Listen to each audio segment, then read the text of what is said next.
a palavra para o professor Ângelo Serpa, para que ele dê continuidade aí à nossa abordagem. Nós pedimos a ele que ele falasse um pouco do que chamou a atenção a ele nesse projeto de lei. Eu li que o que causou uma certa inquietação, uma certa indignação, e ele escolheu alguns pontos, como Transcom, Outorga, Fundurb, Conselho e Operação Urbana Consorciada. E é sobre esses temas que a gente vai ouvir.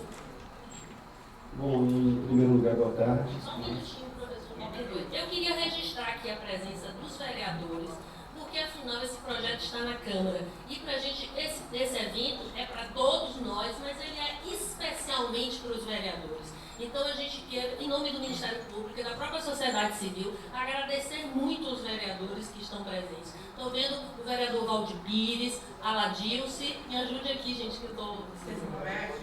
Humberto e Lessa. Evaldo Jorge. Então bora lá. Cláudio Tinoco, Aladilce, Valdir, Léo Prates, Silvio Humberto, Armando Lessa. Poxa, então quero agradecer bastante. A sociedade com certeza fica feliz em ver que vocês estão empenhados de estar entendendo mais e melhor e profundamente o PDDU a partir dos ensinamentos dos grandes especialistas mesmo, que conhecem tantas cidades. O PDDU foi isso que eu sou. Como? O PDDU. O que é que não cai sobre o fórum? Tem feito o quê? Tá. Essas questões sociais do PDDU, eles são abordados pelo professor Inayá e o professor Gilberto, e será um momento de abordagem mais específica na segunda oficina. Agora, a questão da habitação digna, do déficit de habitação e pobreza são um incutículo, ou seja, então eles estão sendo vistos hoje também. Eu estou vendo só o PDDU falando junto com o Salvador. O povo está passando fome. O povo está passando fome. Tá, então O que é que vamos você fez com o PDDU? Pronto, vamos focar no objetivo da audiência, só que a gente quer respeitar as manifestações. Eu estou vendo alguns cartazes aqui das pessoas e depois a gente vai passar um microfone para que vocês leiam os cartazes de vocês, para a gente divulgar coletivamente, tá bom? Assim que acabar, antes do início da outra. O povo quer falar. Tá, a gente vai viabilizar. Não, eu acho muito bom, eles são muito bem-vindos. Cada um desse cartaz, todo mundo quer ouvir no plenário que tem no cartaz, de forma pública a audiência. Eu quero trabalhar, estou desempregado. Pronto, mas aqui eu vou passar o microfone para que vocês possam ler com o microfone quando a gente acabar a apresentação. Estamos combinados? Por que não agora? No final não. O povo quer saber. O povo vai embora. Pela sequência das O representante do povo, os vereadores estão aqui, quer saber. O povo quer saber o que está no cartaz. Depois pode ficar no descanso, doutora.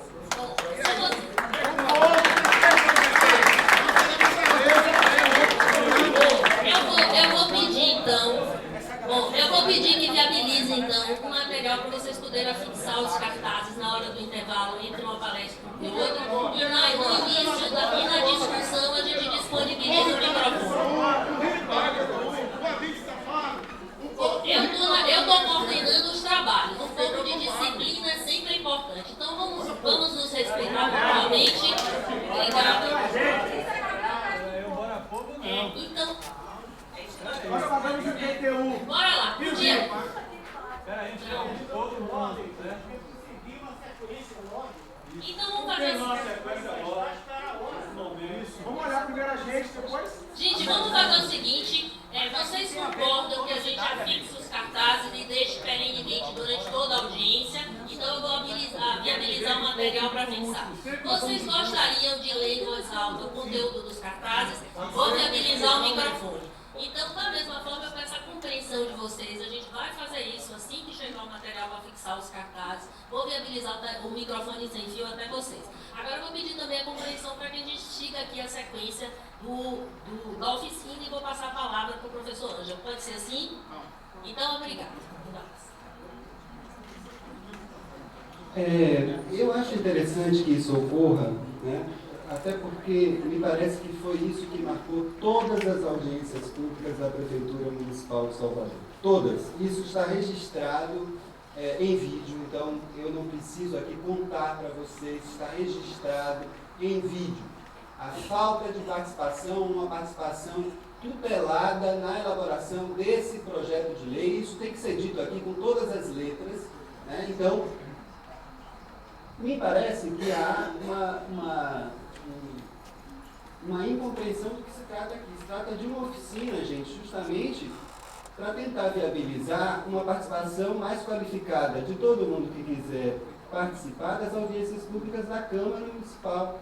É lá que a gente vai ter que lutar, é lá que a gente tem que guerrear, né? Então, o que a gente está fazendo aqui, a gente não é governo municipal, a gente não é Câmara Municipal, eu sou professor da UFBA, e eu estou aqui tentando, né, falar justamente para a gente ter algum embasamento justamente para lutar. A luta de vocês é a luta da gente também. Agora, tá difícil? Tá difícil. Mas a gente precisa se ouvir um pouco também, né? Agora, eu não vou brigar para falar aqui. Se não tiver condições, eu não falo, não tem problema nenhum, eu volto para casa. Mas assim, eu acho oportuno que isso ocorra para mostrar justamente a importância disso que a gente está fazendo aqui. A gente está aqui por convocação do Ministério Público, justamente para tentar elaborar, de alguma maneira, uma reflexão sobre esse projeto de lei, seus avanços, seus recursos.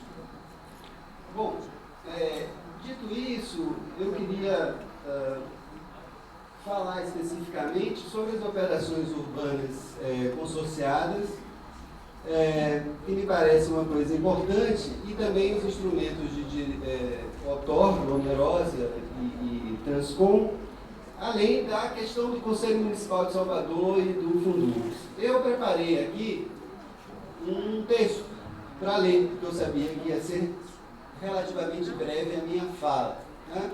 Então eu vou tentar seguir aqui o roteiro. O que eu fiz aqui, esse data show, é justamente só os trechos do projeto de lei do PDDU que eu quero comentar aqui. Esse PDDU, o projeto de lei, tem 249 páginas. Então, quando o governo municipal e sua base na Câmara dizem que houve participação e que o projeto de lei foi participativo, etc, etc, etc, eu acho que um simples passeio pelas ruas de Salvador e perguntando para as pessoas dessa cidade o que é PDDU e o que significa PDDU para a sua vida, vai ter 90% de respostas dizendo que nunca ouviu falar de PDDU na vida. A gente está numa cidade de 3 milhões de pessoas e essa participação de alguns 2.000, 1.000, etc., como se lê em artigos que se publica, é, no mínimo, risível. E eu quero saber muita coisa sobre isso, mas a gente não está aqui para guerrear, a gente está aqui para tentar destrinchar técnica e politicamente o que está colocado para nós. E eu quero dizer que essa é uma luta ingrata. É uma luta ingrata. Quando o projeto de lei chegou à Câmara Municipal, se impediu o povo de entrar na Câmara. Isso é grave e gravíssimo, né? Quer dizer, então é sobre isso e é sobre esse projeto de lei que nós estamos falando aqui, né? Então que as coisas fiquem muito claras para a gente entender isso aqui, né? Porque as pessoas querem participar, mas elas não estão podendo participar, né? Então, eu acho que muitas dessas coisas que eu vou falar aqui, talvez não estejam e não sejam claras para a maioria de nós. Eu quero dizer que, como professor da UFBA, eu tenho dificuldades de ler um projeto de lei como esse. Então, você imagine as pessoas, digamos, sem conhecimento técnico algum. É um verdadeiro labirinto eu diria, de coisas que a gente precisa prestar muito atenção, porque o plano diretor não é do prefeito, não é da Câmara Municipal, não é nosso, não é do MP, é de toda a cidade de Salvador e vai influenciar a vida de todo mundo no futuro. Bom, provavelmente o público qualificado que está aqui, a maioria deles, sabe o que é uma operação urbana consorciada, mas a gente precisa talvez dizer, né, explicitar melhor o que seria isso. Elas estabelecem parcerias com o poder público, proprietários, investidores privados e usuários para o desenvolvimento de projetos e abrem a possibilidade de flexibilização dos parâmetros urbanísticos estabelecidos no zoneamento do uso do solo.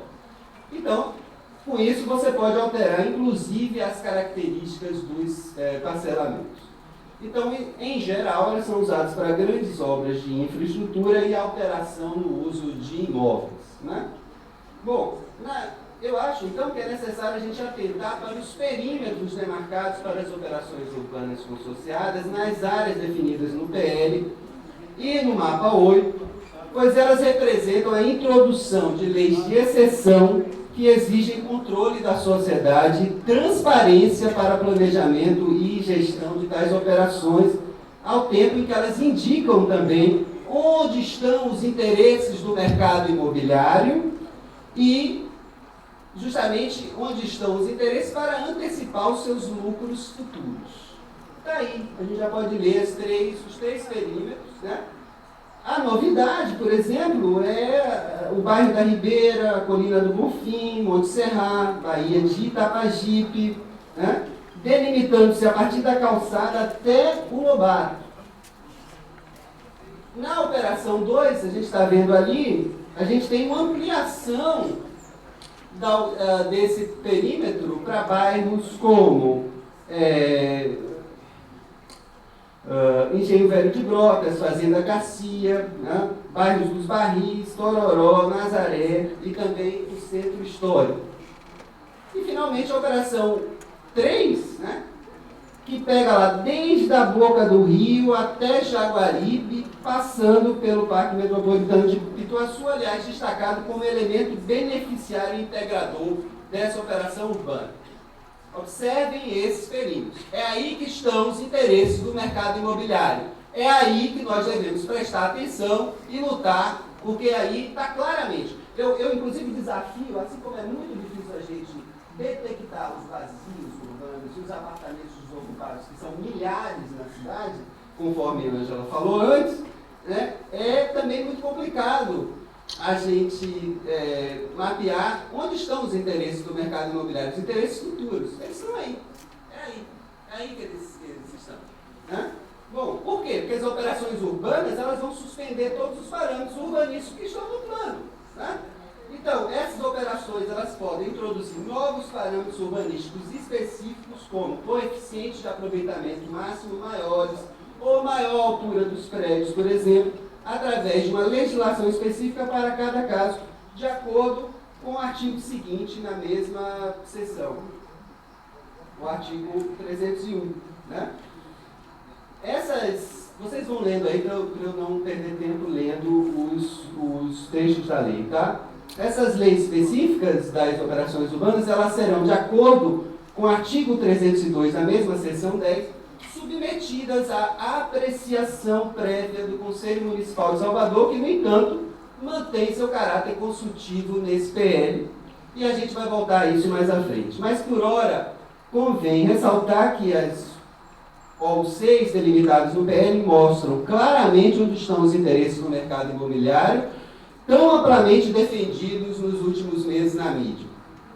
A novidade é a inclusão... Bom, isso eu já falei, eu vou pular aqui. Bom, se a gente pensa, por exemplo, no centro histórico tradicional, tendo em vista os processos recentes de substituição de população no centro antigo, bairro 2 de Julho, por exemplo, e de aprofundamento da verticalização na Orla Atlântica, é preocupante a ampliação desses perímetros, inclusive no entorno do Parque de Pituaçu, que já sofre com pressões de toda ordem, inclusive impactos relativos à instalação de novos empreendimentos imobiliários, sem uma justificativa mais aprofundada neste PL. Por outro lado, esse mesmo PL destina no mínimo 10%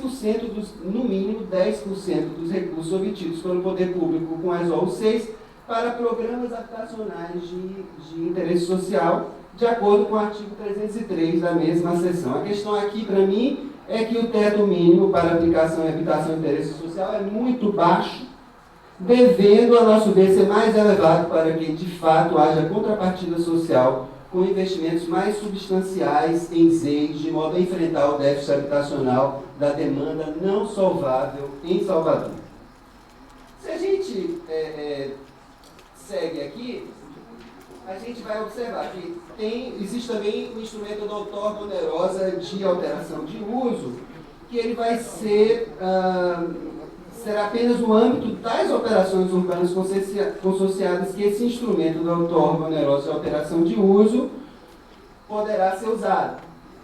Mas aqui cabe uma pergunta, mais uma vez. Se a lei de criação da OUC altera o uso, por exemplo, de uso residencial para uso misto, não estaria também abrindo precedentes para, uma vez alterado o uso, alterar-se também os parâmetros previstos no zoneamento original através da outorga onerosa do direito de construir, mesmo que apenas no âmbito do perímetro da OUC?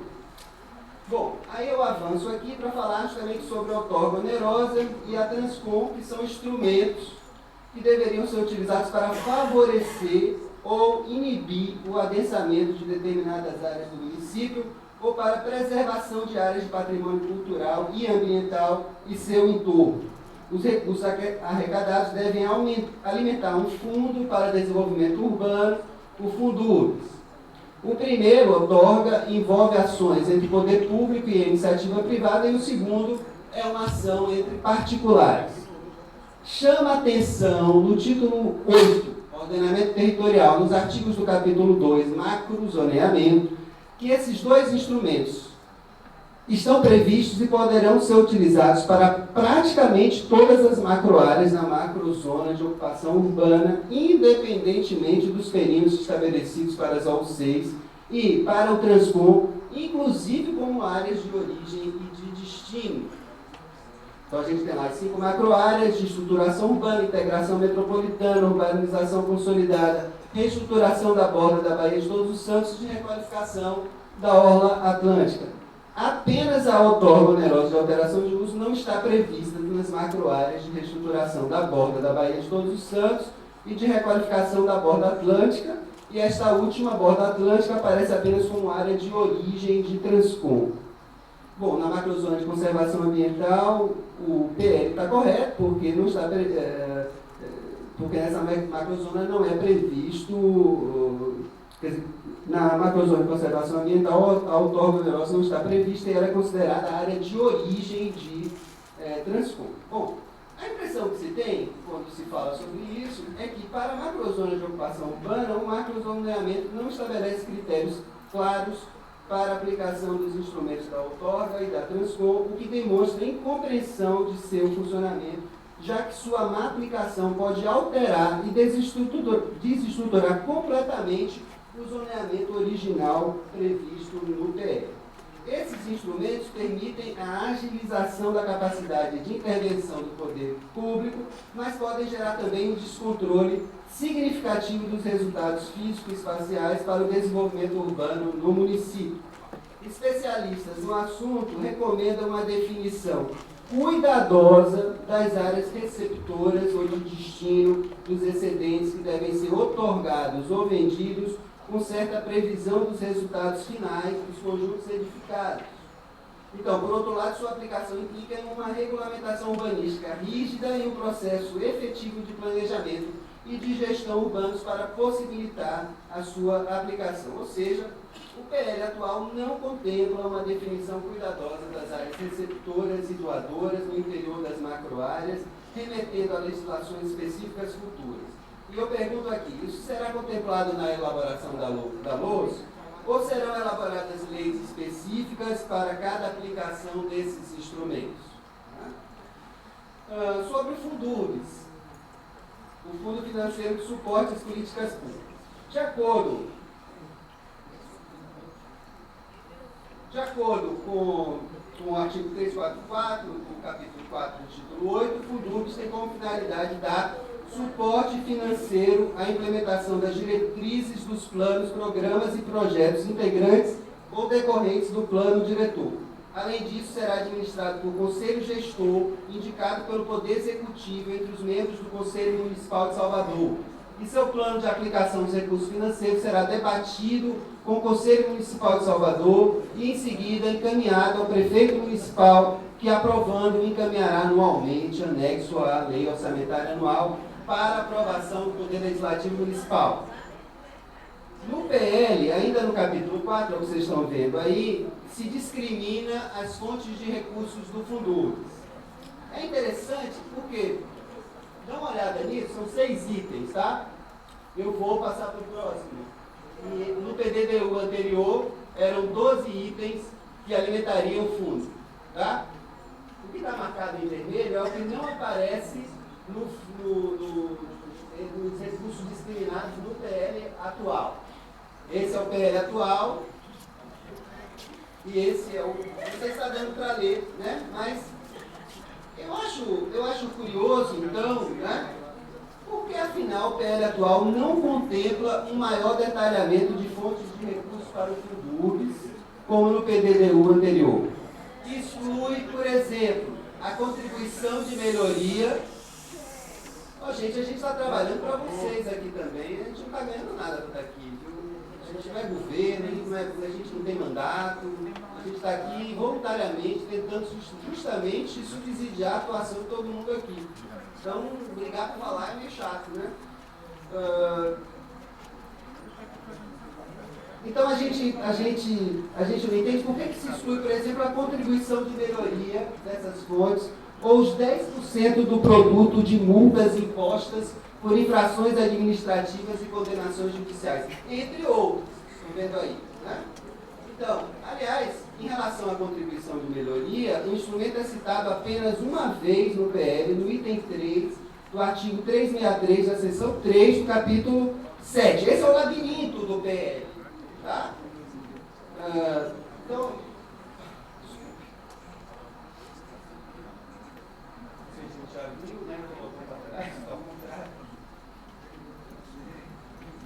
Isso já é outra coisa.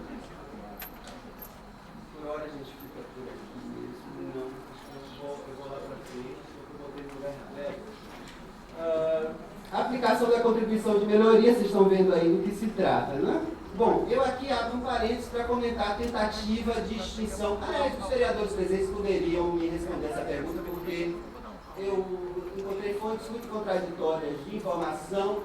A falta de transparência também é uma característica da nossa cidade. Aliás, nós ganhamos o título de uma das cidades menos transparentes, né, do Brasil, entre as grandes cidades brasileiras, um título triste, né? Mas qualquer tipo de informação é muito complicado e às vezes tem... O fundo foi extinto ou não foi extinto, vereador? Não foi. Não foi. Tá, então a informação foi... Tá. Ok, eu vou ler aqui então. E pelo visto está sendo mantido aí, né? Bom, eu vou ler aqui, né? Porque eu abro um parênteses para comentar a tentativa de extinção, então foi uma tentativa, mesmo eu estou correto, do Fundubs em 2015 pelo Executivo Municipal, o que coloca em questão sua inclusão no PL encaminhado à Câmara Municipal e a real vontade política de fazê-lo funcionar após a sua aprovação. Então, na revista da ADEME Bahia, Associação dos Dirigentes de Empresas do Mercado Imobiliário, ano 14, número 58, 2015, muito recente, vocês acessam esse material, o secretário municipal de urbanismo atual assim se posicionou, se pronunciou em entrevista. Vocês estão lendo ali a fala, né? A pergunta, inclusive, se remete a um artigo publicado por mim à tarde. Eu só vou ler esse trecho que está marcado em negrito. A prefeitura está apenas extinguindo o fundo que, na prática, nunca foi implantado de modo efetivo. Para funcionar efetivamente, ele deveria ter regras de governança, quadro gerencial, criando novos custos e burocratização. É o secretário de urbanismo que está falando, tá, gente? Pois necessitaria ser levado a um conselho que teria de aprovar esse projeto, abrir licitação, etc., o que levaria a muita perda de tempo. Nossa proposta é que esses recursos sejam aprovados juntamente com a Lei Orçamentária Anual e aprovado pela Câmara. Ou seja, estamos delegando à Câmara a prerrogativa de aprovar valor e, quando isso acontecer, aprovar qual a destinação dos recursos da outorga onerosa. Ou seja, a administração municipal atual considerava até bem pouco tempo o fundo e sua gestão como perda de tempo. E queria delegar à Câmara, onde tem maioria para aprovação de seus projetos, a aprovação da destinação dos recursos da outorga onerosa. Lembre-se ainda ainda que o projeto de lei foi encaminhado pelo prefeito em setembro de 2014 para a Câmara Municipal, prevendo mudanças no cálculo da outorga, à época atrelado em Salvador ao valor unitário padrão, que também é a base para o cálculo do imposto predial e territorial urbano. Os reajustes introduzidos pela Prefeitura no IPTU fizeram os valores da outorga, e o nosso IPTU também, aumentar bastante, no caso da outorga, até 6 vezes. O projeto de lei, finalmente aprovado em 27 de maio de 2015, pelos vereadores, atrela a outorga ao custo unitário básico da construção civil, calculado pelo Sindicato da Indústria, que tornaria os valores mais razoáveis, de acordo com o presidente da ADEM. Na mesma época, Muricy Fontes afirmou em artigo publicado em Ataque que a outorga é um instrumento pelo qual o proprietário de um terreno paga a prefeitura para construir com coeficiente máximo de aproveitamento. Esquecendo-se, né, de dizer que o que se quer evitar é evitar e não favorecer construir sempre com coeficientes máximos, o que compromete, como todos sabemos, a qualidade de vida urbana. Ele também não informou aos leitores do referido jornal que o projeto de lei, além de alterar os valores da outorga, previa também a extinção do fundo municipal, finalmente evitada através de um acordo entre as bancadas que acabou mantendo o fundo. Fecha aqui o parênteses e voltamos para a história do cálculo da outorga. Esse é o projeto de lei, a mudança. Como era o cálculo da outorga no PDDU anterior e como está sendo proposto no PL, tá?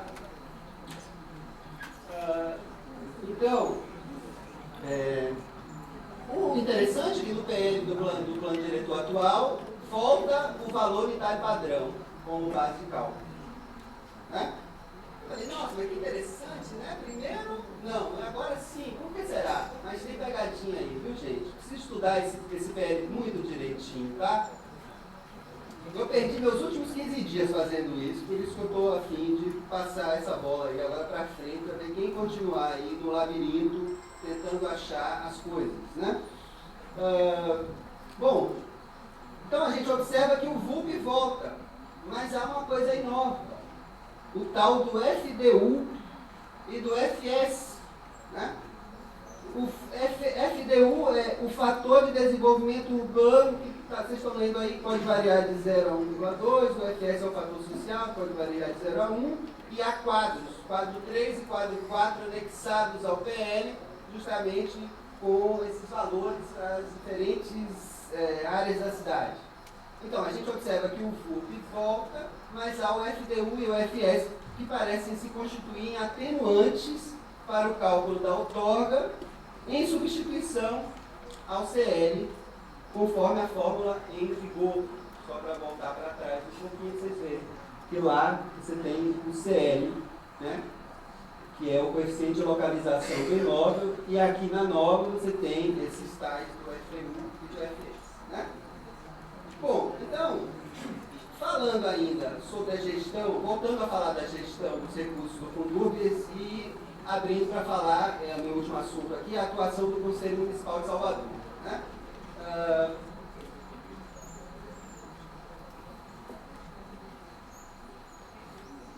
Então, a gente está vendo aí que, de acordo com o PL, as OU6, assim como a aplicação da Transcom, deverão ser submetidas à apreciação do Conselho Municipal de Salvador. Embora não seja explicitada a apreciação da aplicação do instrumento da outorga onerosa pelo Conselho Municipal, algo, que a meu ver deveria estar explícito no projeto de lei, isso fica implícito no PL, já que o Conselho deverá apreciar a aplicação dos recursos do Fundurbes, incluindo aqueles oriundos da aplicação da outorga onerosa, conforme eu já explicitei anteriormente. Infelizmente, na seção 3 do título 9, do desenvolvimento político institucional do PL, é mantido o caráter consultivo do Conselho Municipal de Salvador, o que limita sua atuação em relação à aplicação desses instrumentos no território municipal e restringe sua autonomia para decidir sobre a aplicação dos recursos do Fundurbes. Então, sobre o Conselho Municipal, a gente está vendo aí na subseção 2 da seção 3 do título 9, né? O seu caráter consultivo e as suas atribuições. No artigo seguinte, no artigo 327, no item 4, esse mesmo PL vai afirmar genérica e vagamente que entre as competências do Conselho estão a de acompanhar a aplicação dos instrumentos da política urbana, atendendo ao disposto nesta lei, de apreciar a proposta orçamentária do Plano Plurianual PPA e da Lei de Diretrizes Orçamentárias LDO, ou ainda de acompanhar a programação e a movimentação do Fundo Municipal de Desenvolvimento Urbano de Salvador, o Fundus. Ora, nesse contexto, cabe a pergunta: o que significa exatamente acompanhar? Apreciar? Significa simplesmente assentir e legitimar? Por que o PL insiste no caráter consultivo do Conselho? Assim como a professora Ângela disse que uma das coisas para se lutar pelo fundo de habitação, eu acredito que uma luta muito importante é justamente essa mudança fundamental, que deveria ser feita uma campanha junto aos vereadores para que se altere o caráter do Conselho Municipal de Salvador para deliberativo, reivindicação, aliás, de muitos coletivos, ativismos e movimentos sociais da cidade. Ainda com relação ao Conselho Municipal de Salvador, vale a pena se debruçar sobre os critérios listados no PL para sua composição, listados também na subseção 2 da seção 3 do título 9, artigo 329. Está aí, tá? É bem extenso, mas eu vou chegar no próximo, que aí primeiro é o Poder Público Municipal e depois vem a questão dos representantes da sociedade civil. São vocês, viu, gente? São vocês. Então. Pois é. Então, o que chama a atenção aí? A gente tem 11 representantes dos movimentos sociais populares no Conselho. O Conselho continua consultivo, tá? Não tem. 4 representantes de entidades empresariais, 4 representantes de entidades sindicais, 3 representantes de entidades profissionais e 2 representantes de ONGs. Tá? O que chama atenção para a escolha, eu já estou terminando, viu, Hortência? Acho que mais 5 minutos no máximo. Para a escolha dos representantes da sociedade civil, é a ausência de critérios espaciais para definição dos conselheiros em uma cidade. Aí eu entro em algo que a professora Ângela tocou também, a questão do plano de bairro. Né? O que chama a atenção para a escolha é justamente que não há critérios espaciais para a escolha desses representantes. Né? Em uma cidade, insisto, sem delimitação oficial de bairros. Até hoje, a gente espera desde 2013 isso. Não tem delimitação de bairro. Como é que vai ter plano de bairro, professora? Bom, nem sequer os recortes espaciais das 10 prefeituras bairro são levados em conta para a definição dos conselheiros e seus suplentes, como nas oficinas realizadas pela mesma prefeitura municipal em 2014 para subsidiar a elaboração do Plano Salvador 500. No bojo da elaboração do Plano Salvador 500, a prefeitura realizou em 17 áreas da cidade, para quem não sabe, oficinas, para, abre aspas, aproximar a população do planejamento municipal. Porém, embora se fale de oficinas nos bairros, o que norteou de fato a ação foi o recorte das áreas abrangidas pelas prefeituras bairro, ou seja, fala-se de bairros e de prefeituras bairro, mas se trabalha com agrupamento de bairros. No site oficial do Plano Salvador 500, justifica-se a reunião de moradores de bairros distintos, porque isso permitiria tanto a elaboração de um plano para toda a cidade, como o conhecimento das características mais localizadas. A justificativa nem é tão ruim assim, não é de todo infundada, né? Mas é óbvio que ao se reunir em uma mesma oficina, como uma que foi realizada, moradores de bairros tão desiguais como Barra, Engenho Velho da Federação, São Lázaro e Calabar, né? Por exemplo, o recorte de bairro como espaço efetivamente vivido no cotidiano se perde diante de um recorte administrativo abstrato. Por outro lado, o site oficial, apesar de expor em detalhes os resultados das oficinas, não informa quantos moradores de cada bairro delas participaram, nem sobre as dificuldades encontradas para sua realização. A Prefeitura também, posteriormente, lançou o programa Ouvindo o Nosso Bairro e, com isso, pretendeu levantar 10 prioridades por bairro consultado para a realização de obras. também aqui a lógica de agrupamento de bairros com encontros mediados por equipes oficiais, aplicação de questionários e debates com os participantes. Mais uma vez, nem sombra de dados sobre quantos participaram e seus locais de moradia. Daqui a pouco a gente fala sobre isso. Os vereadores estão aí, é bom falar. Salvador, eu vou só até o fim aqui para ver se a gente acaba aqui. Salvador aguarda desde 2013 a votação de um projeto de lei que delimita os 160 bairros em 3 ilhas da cidade, baseado em estudo realizado por pesquisadores da UFBA, do IBGE e da CONDE, exposto na publicação Caminho das Águas. O professor Moraes é coautor da obra, inclusive. É outra reivindicação a ser feita, portanto, aos vereadores na avaliação do PL na Câmara. Aprovar a lei de delimitação de bairros do município, tendo em vista sua necessidade para uma participação mais efetiva da população, não só no Conselho Municipal de Salvador, mas também nos processos de planejamento e gestão do município.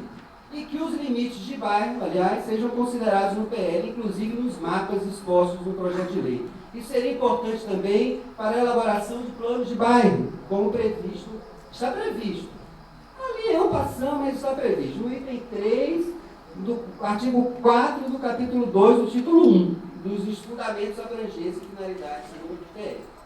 O ideal, então, é que critérios setoriais fossem mesclados com critérios espaciais para a definição dos representantes da sociedade civil no Conselho Municipal de Salvador.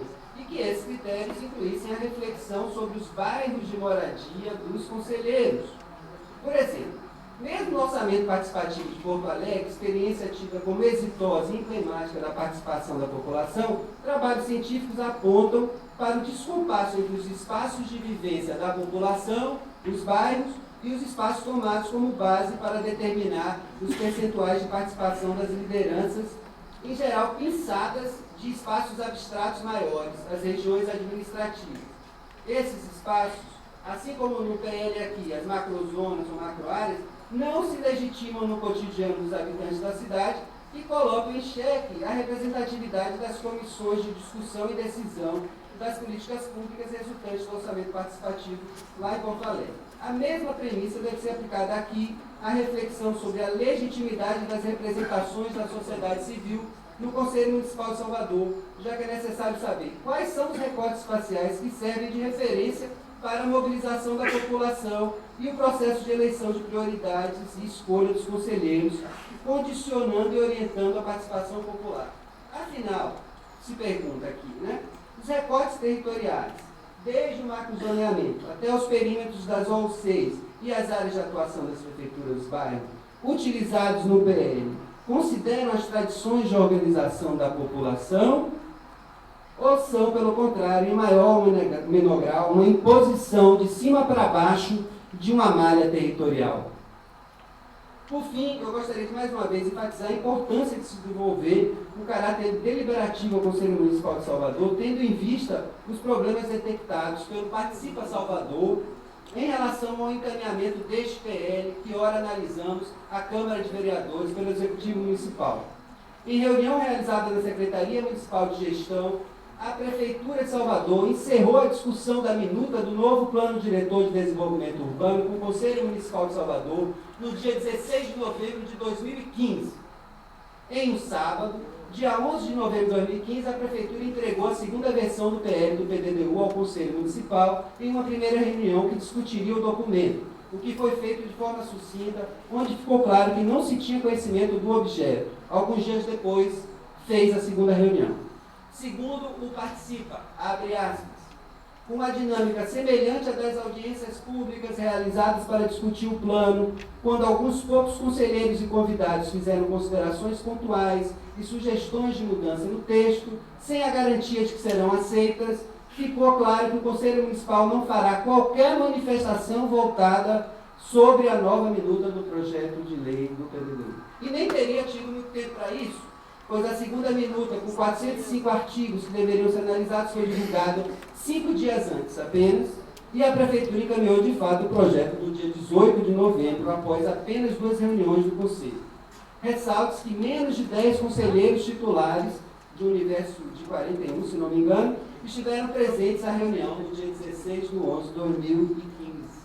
Ainda de acordo com o participa, abre aspas, mesmo com a sugestão de que cada conselheiro ou grupo de conselheiros que são divididos em câmaras temáticas pudessem emitir sua opinião formal sobre o projeto de lei que será encaminhado à Câmara Municipal, o secretário Silvio Pinheiro manteve a decisão de se utilizar as atas das reuniões como posição do órgão, usando a justificativa de que dificilmente se chegaria a um consenso entre os conselheiros, ignorando a possibilidade de uma votação.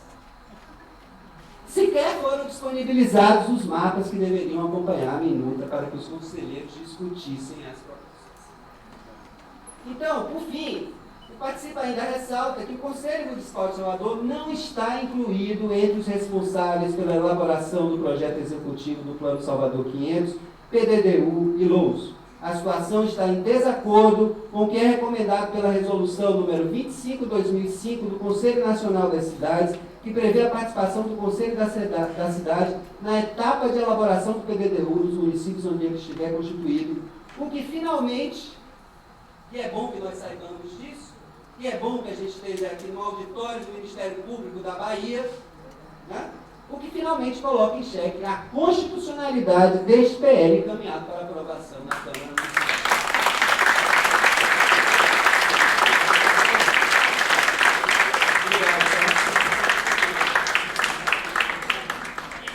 Nós vamos abrir para as perguntas depois da manifestação da doutora agora. Nesse momento, Deixa eu só ressaltar aqui. Pois não. A gente vai ter um negócio de teste para o professor passivo. Só vamos mostrar nossos trabalhos a todos os vereadores, todos vocês que estão presentes.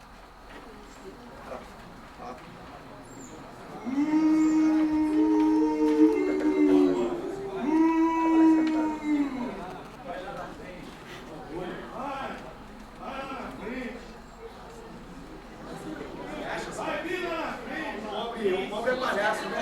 Quem tá pelo próprio direito, o pobre é palhaço, né? Por isso que estamos aqui.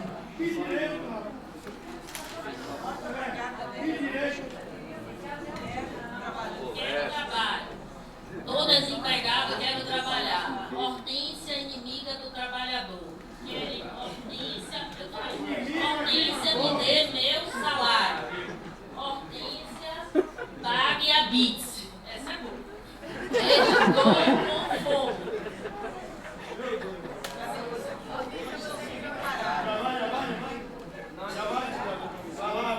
Falta perguntar quanto vocês estão ganhando. Falta perguntar quanto vocês estão ganhando para fazer. Só isso.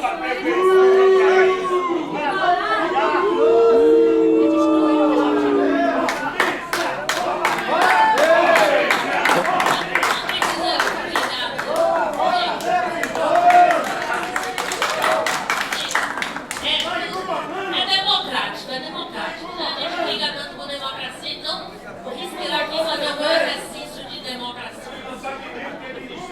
Bora lá. Gente, dando seguimento aqui, eu estou achando muito interessante a oficina, aprendido bastante. Pediria que todos divulgassem suas redes ali, façam linha do selfie, vamos aproveitar a tecnologia para que a gente... Eu já bati aqui, já divulguei, queria que vocês reproduzissem para que a gente pudesse estar irradiando. Vai estar sendo filmado e gravado, ao menos, né? Gravado eu tenho certeza, para que a gente possa estar disponibilizando também no extrato.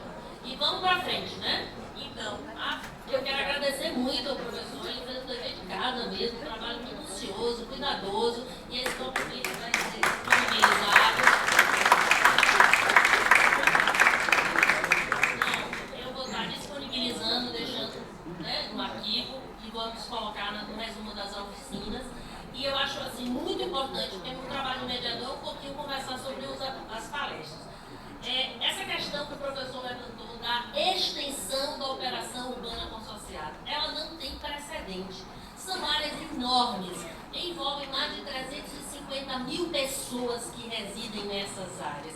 E se perguntou à prefeitura qual o estudo técnico que fundamentou a delimitação do perímetro dessas operações urbanas consorciadas. E está gravado que o competente arquiteto, por sinal, Fernando Teixeira, o nome dele, né, que trabalha na prefeitura, informou que foi com base em estudos da Odebrecht. Está gravado, está filmado, foi uma pergunta que eu mesma fiz. Então, é preciso socializar esses estudos para que a gente possa entender por que essa delimitação das operações de lucro tão enorme dessa forma. Me parece que, com relação ao levantamento que o professor fez do cálculo da outorga onerosa, é uma questão bem complexa, bastante polêmica, que eu acho necessário que os especialistas se debrucem realmente. Pertinente ao Fundurb, é um problema crônico, né? O Fundurb ele foi criado, nunca foi utilizado as verbas em prol do desenvolvimento urbano da cidade. O Fundurb foi para a Sucop e como foi usado em operação chuva e tapa-buraco. O Fundurb tinha 6 milhões de reais, que não foi usado em nada para pagar os estudos técnicos do PDDU. Depois nós tivemos uma aprovação de uma lei municipal em 2015, chancelando os usos equivocados, indevidos e ilegais feitos com recursos do Fundurb. Então é preciso bastante atenção para que a gente blinde um pouquinho esse recurso do Fundurb e ele tenha uma destinação efetivamente para o desenvolvimento, contribuir para o desenvolvimento urbano da cidade. Pertinente ao Conselho, me parece que realmente é uma grande luta mesmo. Eu acho que vale a pena lutar para que o Conselho Municipal de Salvador funcione, tenha efetividade e caráter deliberativo. Eu apoio isso, eu acho que é extremamente importante essa luta sim. E pertinente à delimitação dos bairros, o PDDU ele tem um mapa em que ele enumera os bairros de Salvador. Já é um grande avanço. Mas não tem a poligonal, a delimitação dos bairros. No que pese, Tânia Scorfield, durante as audiências públicas, tem informado que foi usado o estudo que o professor Moraes trabalhou, que chama Caminho das Águas, onde há uma delimitação dos bairros. Só que é preciso estar oficializado no PDDU. Mas o grande mistério é esse, por que nós não temos até hoje essa lei aprovada na Câmara, vereadores? É isso que eu não consigo entender. O momento é oportuno para que o PDDU, que listou... Mas o que está por trás disso? É isso que eu gostaria de dizer. Por que Salvador não aprova uma lei de delimitação de bairros? O que está por trás disso? Então, o momento é agora, professor. Está na mão dos vereadores. Nós temos um estudo...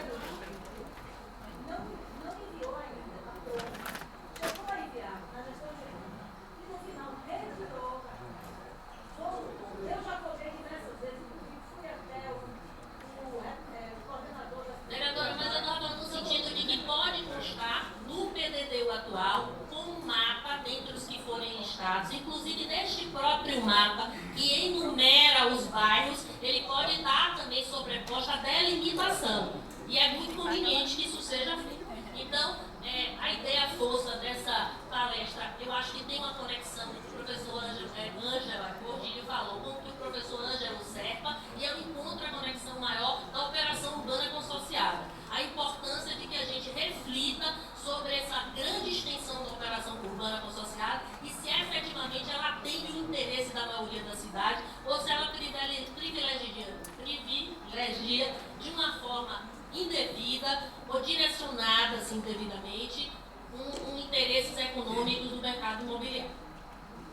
Ok? Então eu passo para a Glória, que ela vai analisar os instrumentos urbanísticos, porque a gente pensa assim no PDDU como princípios, diretrizes, instrumentos. Os instrumentos são aquela caixa de ferramentas, né? O carro quebrou, o mecânico abre a caixa de ferramentas para pegar as ferramentas e fazer o conserto necessário. Os instrumentos urbanísticos são essas ferramentas que vão permitir que a gente materialize as propostas do PDDU. Sem instrumentos eficientes, fortes e que principalmente tenham um rebatimento efetivo na espacialização da cidade, nós não teremos um PDDU real.